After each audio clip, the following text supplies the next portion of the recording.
बच्चों, हमारे पिछले हफ्ते के विजेता राहुल हैं। अगर आप भी अपना आकर्षक उपहार प्राप्त करना चाहते हैं तो आज के पाठ को अंत तक ध्यान से जरूर देखें और अपना सही जवाब हमारे व्हाट्सएप नंबर पर हमें भेजें।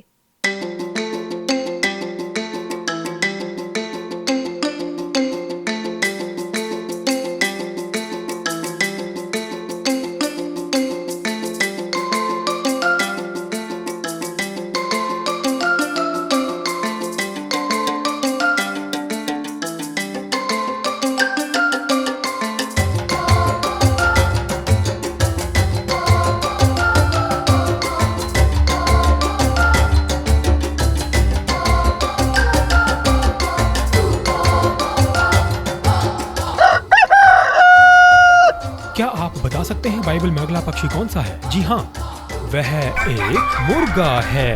अब बच्चों, ये एक नर मुर्गा होता है। मुर्गे बहुत रंग बिरंगे होते हैं। उनके पंख लाल, हरे, पीले और नीले रंग के होते हैं। मुर्गे सुबह जोर से बांग देने के लिए जाने जाते हैं। वे बांग देते हैं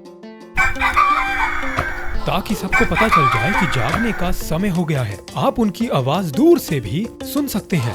मुर्गे दूसरी मुर्गियों से बात करने के लिए भी आवाज निकालते हैं। वे खतरे के बारे में चेतावनी देते हैं और दिखाते हैं कि वे ही बॉस हैं। मुर्गों को इधर उधर दौड़ना, कुछ तो बहुत ऊंचा कूद भी सकते हैं। अब मैं आपको पतरस और मुर्गे के बारे में बाइबल की एक कहानी सुनाने जा रहा हूँ। कुकुरुकू। पतरस यीशु के सबसे करीबी दोस्तों में से एक थे। एक रात यीशु ने पतरस से कहा, मुर्गे के बांग देने से पहले तुम 3 बार कहोगे कि तुम मुझे नहीं जानते। पतरस को इस बात पर यकीन नहीं हुआ। उसने कहा, मैं ऐसा कभी नहीं करूंगा। लेकिन बाद में जब यीशु को ले जाया गया तो पतरस डर गया। लोगों ने उनसे 3 बार पूछा, क्या तुम यीशु को जानते हो?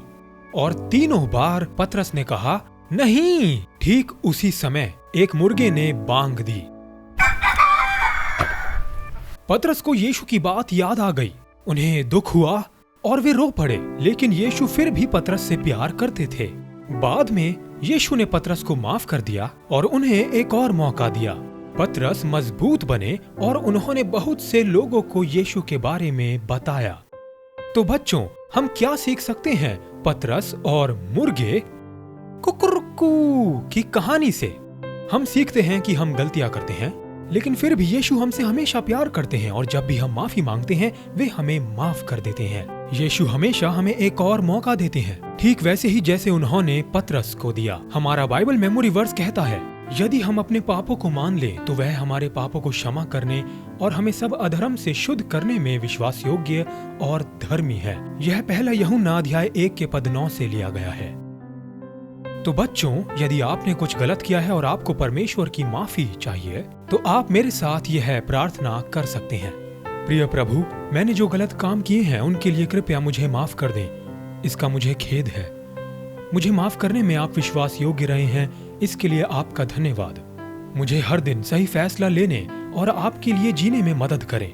यीशु मसीह के नाम से मैं प्रार्थना करता हूँ और प्रभु के सारे बच्चे कहेंगे आमीन। अगली बार जब आप मुर्गे की आवाज सुने कुक कुक कुकुरुकू, तो याद रखें कि यीशु आपसे प्यार करते हैं और आपको माफ करते हैं। आज के पाठ के तीनों प्रश्न आपके स्क्रीन पर हैं।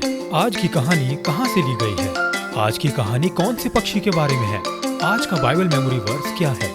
इन तीनों प्रश्नों के उत्तर हमारे व्हाट्सएप नंबर पर भेजें और अपना उपहार प्राप्त करें। धन्यवाद।